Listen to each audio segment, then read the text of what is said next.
చూస్ country delight, live better. ఇప్పుడే country delight app ని download చేసుకోండి.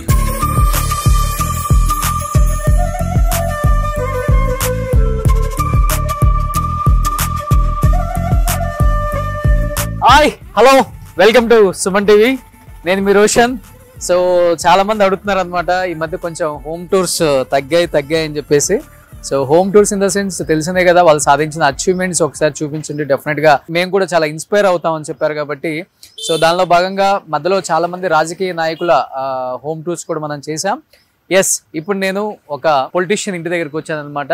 ఆయన ఎవరో కాదండి, జెట్టి కుసుమ్ కుమార్. ఈయన గురించి చెప్పాలంటే కాంగ్రెస్ పార్టీలో చాలా కీలకంగా వ్యవహరించిన ఒక వ్యక్తి అని చెప్పుకోవచ్చు. వాళ్ళ తాతగారు కావచ్చు, లేకపోతే వాళ్ళ నాన్నగారు కావచ్చు, వాళ్ళ అమ్మగారు వాళ్ళ తాతగారు కావచ్చు. వాళ్ళ అమ్మగారు వాళ్ళ తాతగారు చూసుకుంటే మనకి ఉప్పు సత్యాగ్రహంలో కూడా పోలీస్ స్టేషన్కి వెళ్ళిన రోజులు ఉన్నాయి. వాళ్ళ నాన్నగారు జెట్టి నాగేశ్వరరావు గారు కావచ్చు, వాళ్ళ మామగారు కావచ్చు, వీళ్ళందరూ కూడా క్విట్ ఇండియా ఉద్యమంలో కూడా పాల్గొన్నారనమాట. ఎన్నో కీలకమైన పదవులు అధిరోహించినప్పటికి కూడా ఎప్పుడు కూడా మేము ఇది అని చూపించుకొని ఒక కుటుంబం అని చెప్పుకోవచ్చు. చాలా సాదా సీదా సంగారెడ్డి దగ్గర ఒక గ్రామంలో పుట్టిన జెట్టి కుసుమ్ కుమార్ గారు. సో ఉద్యోగిత లాయర్ అయినప్పటికీ తర్వాత నిర్మాణ సంస్థ కావచ్చు, లేకపోతే మన రియల్ ఎస్టేట్లో కావచ్చు, ఎన్నో రంగాలలో తనదైన శైలిలో ఒక మంచి వ్యాపారవేత్తగా పేరు తెచ్చుకున్నారు. At the same time Congress పార్టీకే కాకుండా గాంధీ కుటుంబానికి కూడా నమ్మిన బంటుగా ఆయన వ్యవహరించడం జరిగిందనమాట. సో జెట్టి కుసుమ్ కుమారు మన ఇప్పుడు present chief minister Revanth Reddy గారికి కూడా క్లాస్మేట్ అనమాట. సో ఇప్పుడు అర్థమైందా మీకు? ఎన్నో విశేషాలు ఆయన దగ్గర నుంచి తెలుసుకునే ఒక మంచి అవకాశం నాకు దొరికింది కాబట్టి ఈరోజు జెట్టి కుసుమ్ గారితో మాట్లాడి ఆయనతో చాలా చాలా విశేషాలు షేర్ చేసుకున్నాం. Please come. సో ఇది ఆయన కోట అనమాట. చూస్తే ఎలా ఉంది ఈ కోట?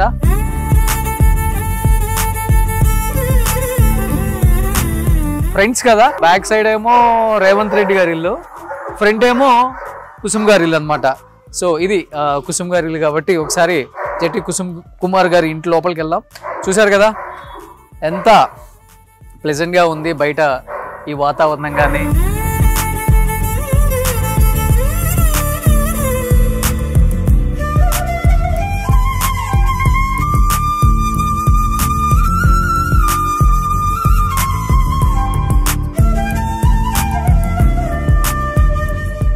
ఆయన కట్టుకోవడం కూడా ఒక రాజకోటలా కట్టారనమాట. చూస్తే అర్థం అవుతుంది మీకు. ప్యాలెస్ లాగా ఉంది, మీజాపూర్ ప్యాలెస్ అంటారు కదా. సో మీజాపూర్ ప్యాలెస్ లాగే కట్టారు. సో ఒక్కొక్కరిది ఒక్కొక్క టేస్ట్ కదా. కొంతమందికి డ్రీమ్స్ ఉంటాయి, చిన్నప్పుడు నేను ఇల్లు అలా కట్టుకోవాలి, ఇలా కట్టుకోవాలి, ఇలాంటి లైఫ్ స్టైల్ లీడ్ చేయాలి అనుకుంటాం కాబట్టి. సో ఫ్రంట్లో ఒక రాజ్ మహల్ లాగా దీన్ని ఎలివేషన్ అయితే ఇలా చేశారు. అండ్ రేవంత్ గారిది నార్మల్ ఆర్కిటెక్ట్స్ అట్లా చేశారు, ఈయనేమో ఇలా కట్టించుకున్నారు కాబట్టి. సో ఫైనల్ గా మీజాపూర్ ప్యాలెస్ లోకి ఎంటర్ అయ్యామన్నమాట. అక్కడ కనిపిస్తున్నారు ఈ ప్యాలెస్ కి ఓనరు కుసుమ్ కుమార్ గారు. సో కుసుమ్ గారు, how are you sir? Thank you, welcome. So sir అంటే కన్నా అన్న అంటాం బెస్ట్ ఏమో. సో థ్యాంక్ యూ అన్న, థ్యాంక్ యూ సో మచ్. కాదు, మైసూర్ ప్యాలెస్ మైసూర్లో ఉండాలి కానీ హైదరాబాద్లో మైసూర్ ప్యాలెస్ ఉందేంటి? నాకున్న టేస్ట్ ప్రకారం అట్లా డిజైన్ అట్లా వచ్చింది. నాకున్న టేస్ట్ ప్రకారం అలా కట్టుకోవడం జరిగింది. కష్టం కదా మెయింటైన్ చేయడం. వైట్ హౌస్ లో ఎలా మెయింటైన్ చేస్తున్నారు ఏంటి అసలుకి? ఈ బయట ఇలా రావాలని ఎలివేషన్ ఎవరిది? సేమ్ మైసూర్ ప్యాలెస్ అంటే యూరోపియన్ స్టైల్, ఆ స్తంభాలు, గ్రాండియర్, ఈ స్టేర్ కేసు ఇలా ఉండాలని చెప్పేసి ఓకే అనుకున్నాను. ఆర్కిటెక్ట్ ఇచ్చాను, ఆయన ఫస్ట్ డిజైన్ ఇదే ఇచ్చేసారు. వెళ్ళేటప్పుడు అనుకుంటారేమో అందరూ మైసూర్ ప్యాలెస్ ఏడ కూడా ఒకటి ఉంది మైసూర్ లో కన్నా కూడా. జనరల్గా వెళ్ళే వాళ్ళందరూ చూస్తూనే ఉంటారు కదా, ఎందుకంటే చాలా డిఫరెంట్ గా ఉంటుంది. ఇలాంటి ఆర్కిటెక్ట్స్ చాలా చాలా అరుదుగా ఉంటాయి అనమాట ఎలివేషన్స్ ఎక్కడైనా కానీ. మీరు హైదరాబాద్ లో రే చూస్తారు, ఎస్పెషల్లీ జూబ్లీ హిల్స్ లో ఇలాంటి ఇల్లు ఇంకెక్కడ లేదు, ఇలాంటి ఎలివేషన్ ఉన్నది. అంతేనా?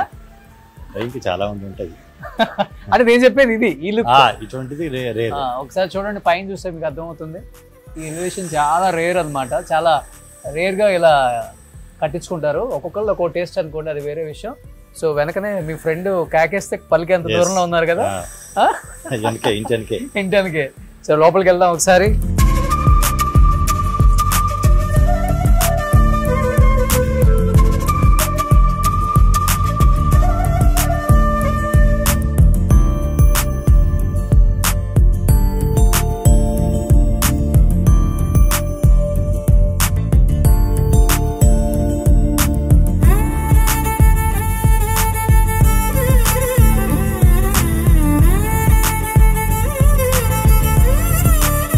కుసుమన్న లోపలికి రాగానే చాలా పాజిటివ్ వైబ్ అన్న. ఏంటి ఎన్ని మొక్కలు అంటే ఏదైనా ఉందా రీజను? ఇది అంటే జనరల్గా అన్ని మొక్కలన్నీ మా ఇంట్లో అంటే నేచర్లో కలిసి ఉండాలి అనేది, ఇంటి బయటే కాకుండా ఇంటి లోపల కూడా ఓకే గ్రీనరీ ఉండాలనే దాని ఉద్దేశంతో ఓకే ఇవన్నీ పెట్టుకోవడం. ఇది పెట్టుకుంటే బాగా కలిసి వచ్చిందని చెప్తారు. ఇదంతా మా వైఫ్ చూస్తూ ఉంటాం. Okay okay okay. సో లోపలికి రాగానే చూసారు కదా మొక్కలతో మొత్తం హాల్ మొత్తం నిండిపోయింది అనమాట. సో ఇది ఎవరైనా గెస్ట్ వస్తే డ్రాయింగ్ రూమ్.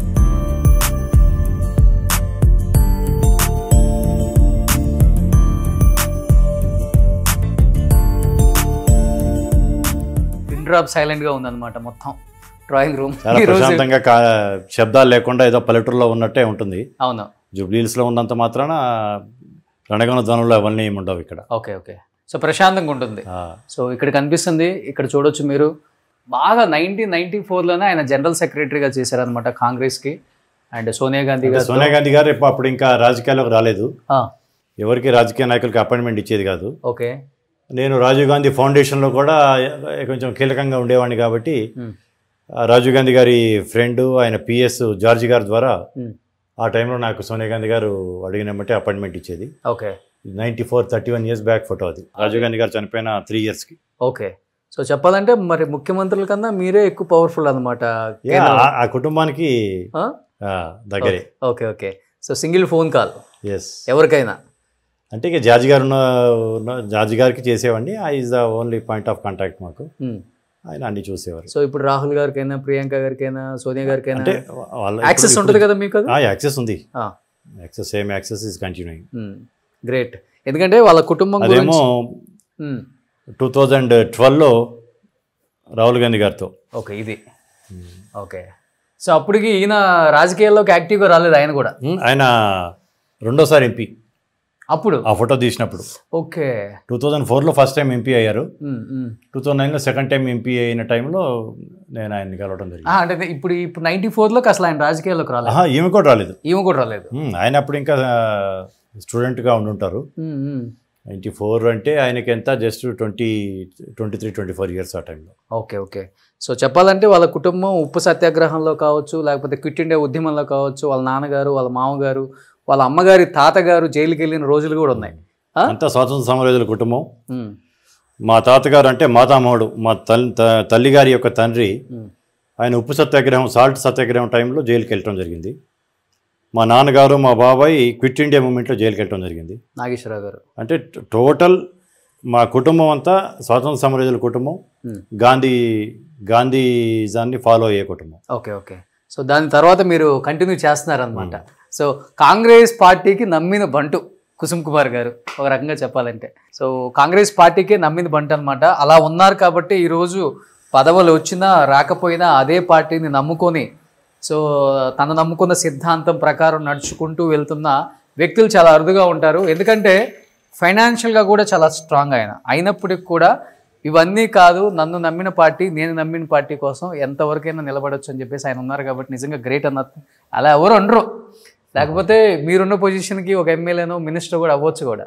అంటే నాకు ప్రశ్న నుంచి కూడా ప్రత్యక్ష రాజకీయాల్లో ఇంట్రెస్ట్ లేకపోవటం, ఓకే, టికెట్లు ఎప్పుడు అడగకపోవటం, వాళ్ళు ఇస్తామన్నా కానీ సున్నితంగా నేను ఆర్గనైజేషన్లోనే పనిచేస్తాను అనే దాని మీద నేను ఒక పట్టు ఉంటుంది గట్టిగా అన్ని వర్గాల మీద, అన్ని నియోజకవర్గాల మీద. నాకు ఆ ప్యాషన్ ఆర్గనైజేషన్లో NSUI, youth Congress working president స్థాయిలో ఉండి ఇప్పుడు జాతీయ స్థాయిలో పనిచేస్తుంది కూడా. ఓకే, ఆర్గనైజేషన్ పనిచేయటమే నాకు ఎక్కువ ఇంట్రెస్ట్ చట్టసభల కంటే కూడా. గ్రేట్. సో ఇక్కడ మీ నాన్నగారు స్వాతంత్ర సమర యోధులు జట్టి నాగేశ్వరరావు గారు, అమ్మగారు యశోదాదేవి గారు. ఓకే. సో నాన్నగారు 2015లో చనిపోయారు, అమ్మగారు 21లో చనిపోయారు. ఓకే. ఏంటి అన్ని ఇళ్ళల్లో తుపాకులు చూశాను, మీ ఇంట్లో ఇదేంటి గొడ్డల్లో చూసా? అంటే జనరల్గా కమ్మ అంటేనే వారియర్స్ కమ్యూనిటీ. ఓకే. హలం బట్టి పొలాన్ని దున్నగలం, ఓకే, కలాన్ని బట్టి శాసనాలు రాయగలం, ఓకే, కత్తి బట్టి యుద్ధాలు చేయగలం. ఓకే. అంటే రాణి రుద్రమదేవి వారసులం మేము. మా ఫ్యామిలీస్ కూడా ఫస్ట్ నుంచి కూడా వ్యవసాయం, పెద్ద రైతు భూస్వాముల కుటుంబం. ఓకే. దాంతోపాటు అవసరం వచ్చినప్పుడు కత్తులు కూడా తీయగలిగే ఒక సత్తా. జట్టి అంటేనే మీకు తెలుగు నిఘటనలో జట్టి అని చూస్తే మా ఇంటి పేరు వీరుడు, మల్లుడు, శూరుడు అని చెప్పేసి ఉంటుంది. ఓకే. పర్యాయ పదాలు. సో రుద్రందేవి గారు వారసులా మీరు? అంటే కమ్మ కమ్యూనిటీ మొత్తం రుద్రందేవి గారి వారసులమే. ఓ అట్లా వస్తుంది. Okay okay okay. కమ్యూనిటీ పరంగా చెప్తున్నా. దానికోసం సింబాలిక్ గా అంటే మాకు ఇంట్రెస్ట్ అవన్నీ. ఇక తుపాకులు కాకుండా ఆ డాలు ఖడ్గాలు అక్కడ కత్తులు. ఓకే. అవి జారి పడితే కింద పడదు పడదు పడదు. అవి షార్ప్గా ఉన్నాయా? షార్ప్గా. అమ్మ కొంచెం జాగ్రత్తగా ఉండాలి. సో ఇది మొత్తం హాల్, ఎవరైనా main important guest family living. Okay okay. అది పూజ గది. సో ఇక్కడ పూజ గది వచ్చింది. ఎన్ని ఇయర్స్ అయిపోయింది అన్న ఇల్లు కట్టింది? ఇది 13 ఏళ్ళు అయింది. 13 ఏళ్ళు అయింది. ఓకే. 13 years. సో 13 ఏళ్ళు అయినా కదా చూడండి ఎంత బాగా మెయింటైన్ చేస్తున్నారు. అంతా రోజ్ వుడ్ ఫర్నిచరు. మాకంటే ఇంటీరియర్ కూడా ఈ మోడర్న్ కంటే కూడా పాత సిస్టమ్ని ఫాలో అవుతుంటాం. ఇప్పుడు అది రోజు వుడ్డే కదా? అది అంతా రోజు వుడ్డే. 20 lakhs ఉంటుందా? అది 20 lakhs ఉంటుందా? కొంచెం ఎక్కువే ఉంటుంది కానీ ఎంత ఉంటుందో ఎగ్జాక్ట్లీ ఇప్పుడు ఎంత ఉంటుందో తెలియదు. ఓకే. మైసూర్ నుంచి తెప్పించాం అది. సో పేరుకే ఇల్లే వరకు అంతా మైసూర్ జరుగుతుంది. Okay okay. మైసూర్ ప్యాలెస్ లుక్కే కాదు, ఇంట్లో ఫర్నిచర్ కూడా మైసూర్ ప్యాలెస్. దాన్ని రోజ్ వుడ్ని తొలిసి దాంట్లో అంతకుముందు ఇది పెట్టేవాళ్ళు ఏనుగు దంతాలు అవి. ఇప్పుడు అది నిషేధం కాబట్టి అక్రిలిక్ పెడుతున్నారు. ఓకే. ఓన్లీ ఎలిఫెంట్స్ పెట్టారు. ఓకే. ఇది ఇప్పుడు ఇదంతా కూడా రోజు వుడ్డే మొత్తం? టోటల్ రోజు వుడ్డే. ఆ ఉయ్యాల కానీ అదంతా అది కూడా మైసూర్ దే. ఉయ్యాల కూడా ఎంత ఎన్ని కోట్లు అయిందన్న ఫర్నిచర్కి? అవుద్ది బాగానే. మొత్తం ఇండ్లు మొత్తం రోజు వుడ్డే అంతా. బెడ్రూమ్స్ అవన్నీ కూడా రోజు వుడ్డే. ఓకే. సో పైన ఓన్లీ బెడ్రూమ్సా? 3 bedrooms అండ్ హోమ్ థియేటర్ అవన్నీ ఉంటాయి. సో ఇప్పుడు కనిపిస్తుంది కదా, ఇది కంప్లీట్గా మొత్తం ఫస్ట్ ఫ్లోర్ అంతా బెడ్రూమ్స్ వచ్చినాయి అనమాట. అండ్ పైన హోమ్ థియేటర్ అంతే. ఇంకా హోమ్ థియేటర్, పైన జిమ్ కూడా. ఓకే. జిమ్ చేస్తుంటారు మీరు ఇంట్లోనే? ఓ సూపర్. సో ఓవరాల్గా చూసాం కదా. సో రోజ్వుడ్ ఫర్నిచర్తో చాలా బ్యూటిఫుల్గా ఉందన్నమాట హౌస్. సో ఇది ఎవరైనా గెస్ట్లు వచ్చినప్పుడు ఊరికే కిందేమో office room, at the same time car parking. So ఇది ఎంట్రన్స్, ఇదే లిఫ్ట్ కింద నుంచి ఉంది. సూపర్.